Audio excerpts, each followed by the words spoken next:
A partir de agora, na nossa programação, você confere o terceiro episódio da nossa série de entrevistas Tenha Voz.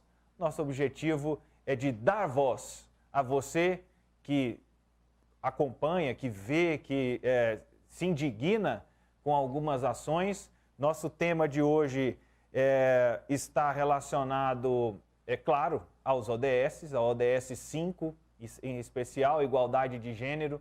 É o ODS 5 que faz parte dos 17 Objetivos de Desenvolvimento Sustentável e compõe a Agenda 2030, a Agenda 2030, em que o Sistema Sagres de Comunicação apoia editorialmente a Agenda 2030 e a gente relaciona os nossos conteúdos à agenda, aos objetivos e às metas.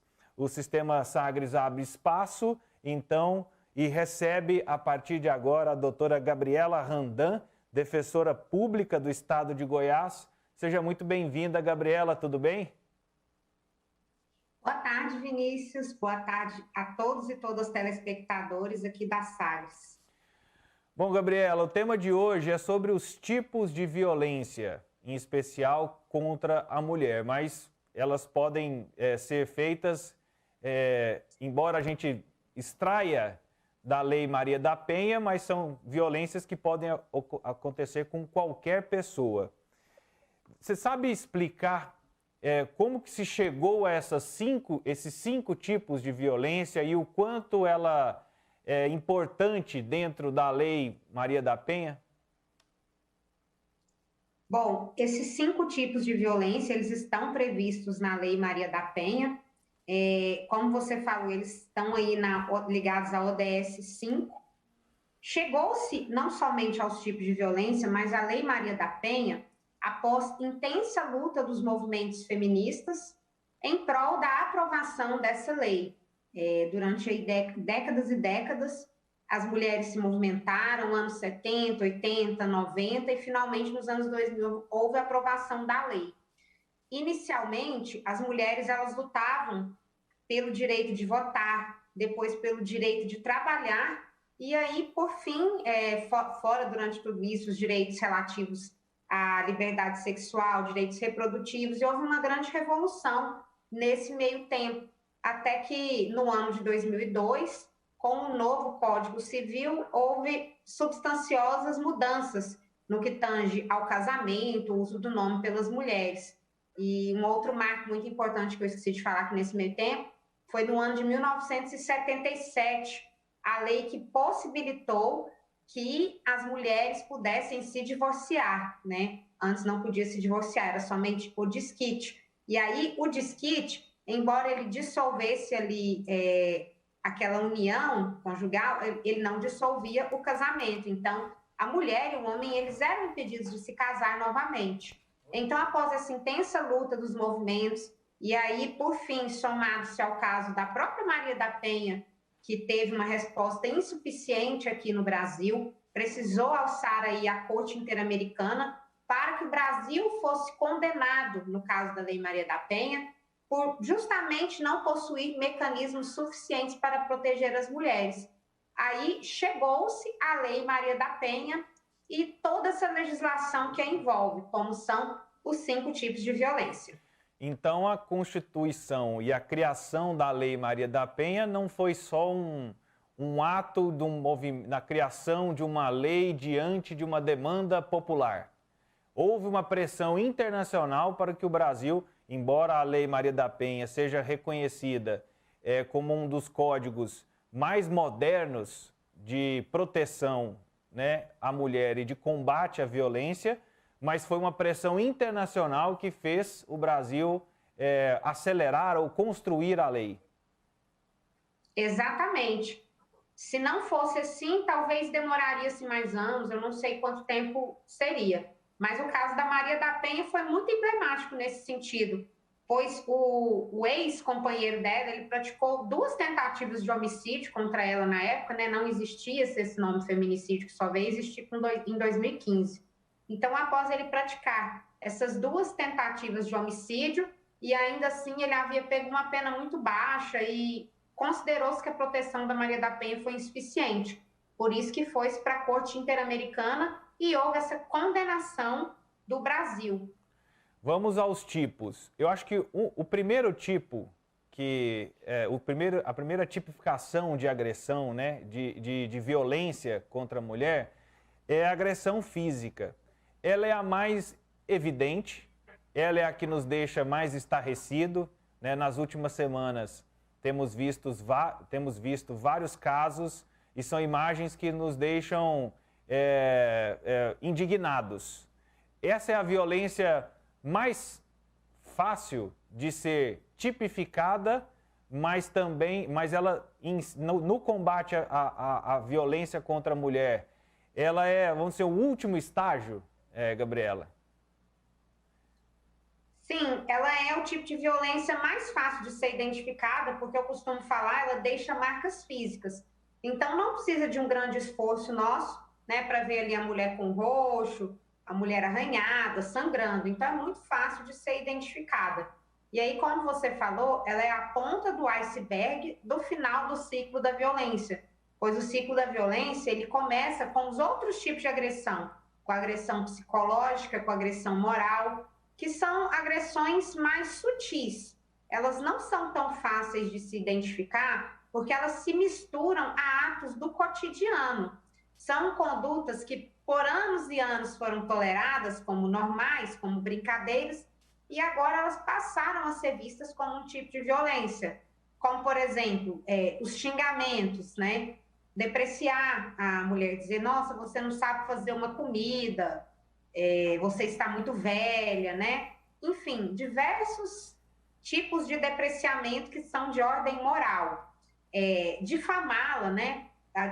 As principais difamações aí que a gente vê são de cunho sexual. Então, tudo isso é um tipo de violência moral. E a violência psicológica, então, ela tem uma gama muito grande de verbos que estão ali. Por exemplo, a questão do controle, que a gente vê de ser muito comum. Ter acesso ao celular ilimitado, né? Acho que não sei se travou minha internet. Tá ok, tá voltou. Normal, voltou. Tá. O acesso ao celular, colocar rastreador no carro da mulher, tudo isso aí é tipo de violência psicológica. Invade o e-mail, invade o Instagram, finge que é ela para conversar com outras pessoas, né? E aí faz aquele vasculhamento na vida dela, impede ela de usar determinada roupa, de usar determinado esmalte, de andar com diversas pessoas. Não, você não vai ter mais essa amiga. Não, mulher que tem namorado, mulher casada, não tem amizade com um homem, impede de ir até a casa da mãe, impede de professar determinada religião. Então, tudo isso é violência psicológica, que são atitudes que foram muito naturalizadas aí ao longo dos anos. Mas hoje está lá na Lei Maria da Penha como um tipo de violência e é assim que tem que ser, né? Nós precisamos quebrar os paradigmas, temos a lei aí desde 2006, ainda precisamos implementar melhor, mas é isso aí. A violência, ela tem várias nuances. E uma coisa importante também de se identificar, que às vezes as pessoas não identificam, é a violência sexual. Quando nós falamos, fulano estuprou fulana, né? É muito fácil da gente ver que o estupro é uma violência sexual. Mas o que não se divulga por aí é que, por exemplo, dentro do casamento, pode haver essa violência sexual. Eu sempre costumo falar, a mulher ela não está obrigada a manter as relações com o marido se ela não quiser. Ela não tem essa obrigação. O antigo débito conjugal que existia, hoje em dia não existe mais. E é um tipo de violência sexual. Por isso que é tão importante nós estarmos falando, nunca é demais falar. E, Gabriela, tanto a violência psicológica que você descreveu aí bem detalhadamente, quanto a moral, que aí quando você ataca a honra, a imagem, né, eu até vi que a divulgação de imagens íntimas, ela se enquadra dentro da violência moral. Por que esses dois itens são os que mais machucam as pessoas e isso pode acontecer, isso é passível de acontecer dos dois lados, né, no casal, nos dois integrantes, vamos dizer assim, do casal, imaginando que esse casal sejam só duas pessoas, e é o que mais gera a polêmica, no sentido de, porque na minha época é assim, porque antigamente que não sei o quê. Essa desconstrução que nós estamos, essa revisão de hábitos que nós estamos nos propondo a fazer agora, diante desse reposicionamento, esses dois tipos de violência são os mais difíceis hoje na nossa cultura de saber lidar e de desconstruir? Sim, com certeza.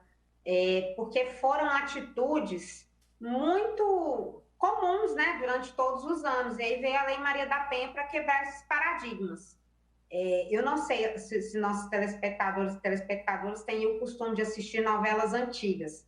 Eu observei que, ultimamente, quando se reprisa uma novela dos anos 90, 80, tem-se o cuidado de colocar. Essa novela, ela reproduz os comportamentos que eram adequados para a época. Então, muitas vezes a gente assiste hoje com esse olhar de 2022, observando que acontecia um show de horrores contra as mulheres, né? Tudo isso muito naturalizado ao longo do tempo. Por isso que houve-se essa padronização, esse costume da sociedade de aceitar a violência contra a mulher como normal. Fala-se, nossa, os casamentos de antigamente duravam muito mais. Claro, as mulheres elas não podiam falar, não podiam reclamar, pois conforme sempre inculcou-se nas mulheres, as mulheres tinham aí a obrigação de casar, de ter filhos, né? Elas sempre regidas pelos dispositivos amoroso e materno. Se ela não estiver com um homem para validá-la, ela não é mulher o suficiente. Se ela não tiver filhos também, ela está incompleta. Isso que nós ouvimos aí ao longo de décadas e décadas e décadas. Então, para manter relacionamentos, manter casamentos, a mulher ela aguentava muita coisa calada, né? E aí, as que não aceitavam isso, se rebelavam na sua época e na época das nossas avós, elas eram muito mal vistas, elas ficavam mal faladas, né? Como, abre aspas, mulheres da vida, né? Enfim, elas eram muito mal vistas, porque elas eram violadoras desses padrões da sociedade. E já o homem não, o homem desde muito cedo, ele aprende que ele deve, ao invés de ser de ficar em casa ali quieto, com a mulher, cuidando de filho, ele aprende que ele tem que ganhar o mundo, que quanto mais envolvimentos amorosos, melhor, né? A nossa sociedade ela é tão hipócrita que ela incentiva os homens a manter mais relacionamentos com as mulheres, quanto mais melhor, mas ao mesmo tempo reprime essas mesmas mulheres de terem, né? Então a conta acaba que não fecha. Isso a gente falando de relações heteroafetivas, né? Que pelo padrão aí da sociedade ainda são em maioria. Então, devido a esses fatores todos socioculturais e históricos, ainda é um desafio nós quebrarmos esses paradigmas, reconhecer que a nossa cultura ela é machista, ela é misógina e ela é sexista. Infelizmente, eu queria estar tendo outro tipo de conversa com você, mas basta aí a gente olhar propagandas na mídia, onde colocam a mulher sempre como um objeto. Hoje em dia já se melhorou muito, melhorou, mas ainda podemos melhorar mais. E onde você imagina que, primeiro, quem está nos acompanhando pelo rádio, pela televisão, como podcast, pela internet, está buscando, quer refletir sobre os seus atos, quer conversar sobre isso com o seu companheiro. Olha, eu acho que...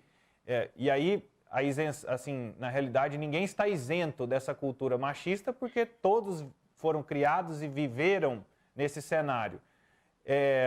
Que passo o casal pode dar nesse sentido de buscar entender que atitudes a mulher tem que são consideradas machistas e que atitudes que o homem tem que são consideradas machistas para esse processo de evolução que a gente espera? Nossa, você tocou num ponto muito interessante que eu até iria falar mesmo. Quando os pais e as mães educam as crianças, O ideal é que o menino e a menina sejam educados da mesma forma. O menino sujou, ele pode lavar a vasilha, assim como a menina. Porque antes o que a gente via? Não, o menino sujou, a menina, porque a menina lava a vasilha dela e a dele. E aí, realmente fica complicado. Outro exemplo também que eu gosto de falar, eu sou mãe de menina, né? Então eu vivo muito isso na pele. Eu fico morrendo de raiva quando chegam para mim e falam assim: nossa, o fulaninho, meu filho, vai namorar. Olha aqui, falando da minha filha, né? A Melissa vai ser namorada da Melissa. 3 anos de idade tem a minha filha. Esses dias para trás, a pessoa que chegou para conversar comigo, o filho dessa pessoa tinha 3 anos, me mostrou a foto, se gabando o menino como nossa, olha o tanto que meu filho é bonito. Assim, eu senti que ele estava querendo dizer que o filho dele estaria fazendo um favor, assim, de namorar com a minha filha. Olha só que coisa absurda. Mas foi isso que ele transmitiu para mim. Nossa, por que um menino tão bonito, de olho azul, por que ele não vai namorar com a sua filha, né? Eu olhei, assim, aquilo, aí eu disse, criança não namora, né? Eu tento fazer sempre essa explicação, apesar das pessoas, às vezes, não entenderem, mas a gente tem que ser repetitivo, didático, nesse sentido, criança não namora, ponto final. E o dia que for para namorar, a minha filha não vai estar aí morrendo por causa de um menino só porque ele é bonito, enfim. As meninas, a gente tem que incentivá-las, dizerem que elas são maravilhosas também. Eu sempre faço questão de colocar a autoestima da minha filha lá para cima. E quando dermos brinquedos, por exemplo, para as meninas, não vamos dar só bonecas, né? Eu acho que se eu comprei 1 ou 2 bonecas para minha filha na vida, foram muitas, porque a maioria ela tem ganhadas. Vamos dar jogos, dar bola, dar coisas que ensinem elas a ganhar o mundo. E para os meninos também, não vamos dar só esse tipo de brinquedo. Eu acho interessante que um dos amiguinhos da minha filha tem um boneco que ele cuida, né? E ele gosta de brincar com o boneco. E não tem nada de errado nisso. Porque quando esse menino crescer e se ele quiser ser pai, ele vai ter, desde cedo ali no lúdico, já estar familiarizado com essa ideia. Porque se a gente, desde cedo, cria nossos meninos e meninas com essa diferença, a conta não vai fechar, não tem milagre. Esse menino vai crescer esperando tudo na mão, esperando que a mulher faça a comida para ele, que lave o prato, que ele é um rei, né? Ele seja um rei. E aí o papel de cuidado dos filhos vai continuar com essa mulher, que ao longo dos tempos, ela não fica mais só em casa cuidando dos filhos, ela trabalha fora, tem sua profissão, tem seus afazeres, e por vezes ganha mais que o homem sim. E aí, nós vamos manter a sociedade com essa mentalidade? O que vai acontecer, né? Cada vez mais os casamentos vão durar menos. As pessoas vão ser intolerantes. Por quê? Porque a mulher, ela mudou. A mulher de hoje, ela é outra. E se o homem não evoluir, não acompanhar esse pensamento dela, ele não vai ficar com a mulher desse nível, com a mulher de hoje. Ele vai estar sempre procurando, buscando uma mulher submissa a ele, uma mulher que seja inferior, abre aspas.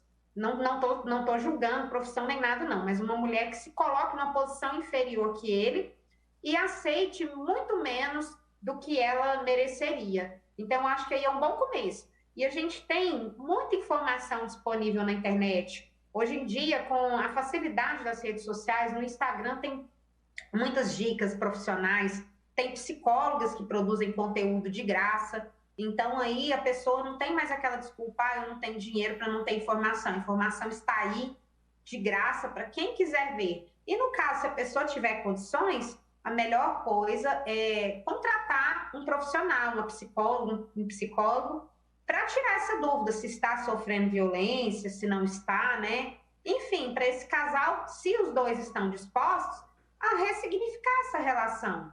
Eu acho que é muito válido nesse sentido. Ainda mais quando a gente considera esses fatores de criação, como eu mencionei, se eles estão querendo ressignificar antes de chegar nessa violência propriamente dita, eu acho que é válido sim. Porque se o ciclo ele percorre, chega ali na fase da violência física, praticamente não há nada o que se fazer, né? Manter um relacionamento desse pode levar a mulher, inclusive, à morte, ao crime de feminicídio. Estando cientes desses cinco tipos, né, de violência, a gente passou por eles, a física, a psicológica, a sexual, a patrimonial e a moral. são algumas das violências tipificadas, sim, são as violências tipificadas na Lei Maria da Penha, mas a gente também vai, com o passar do tempo, aprendendo e conhecendo outras formas de se reconhecer e de se identificar a violência. E, Gabriela, eu agradeço a sua disponibilidade, reforçando denúncias 190 e o 180. Exatamente. Se o crime estiver em situação de flagrância, escutou os vizinhos aí quebrando pau, está acontecendo alguma coisa, liga no 190, que a PM, Polícia Militar, que faz esse patrulhamento ostensivo. Agora, se é alguma denúncia posterior, depois que aconteceu os fatos, pode ligar sim no Disque 180. Muito obrigado e até semana que vem. Obrigada, Vinícius. Até a próxima terça. Tchau, tchau. Essa é a Gabriela Randan, defensora pública do estado de Goiás, participando conosco neste terceiro episódio da série Tenha Voz. Você pode acompanhar as outras edições no sagresonline.com.br ou pelos principais tocadores de podcast. Já está disponível o Tenha Voz no Spotify, no Deezer, no Castbox, no SoundCloud, no iTunes e também no Google Podcasts. Você acompanhando semanalmente nossa série de entrevistas Tenha Voz. Tenha Voz.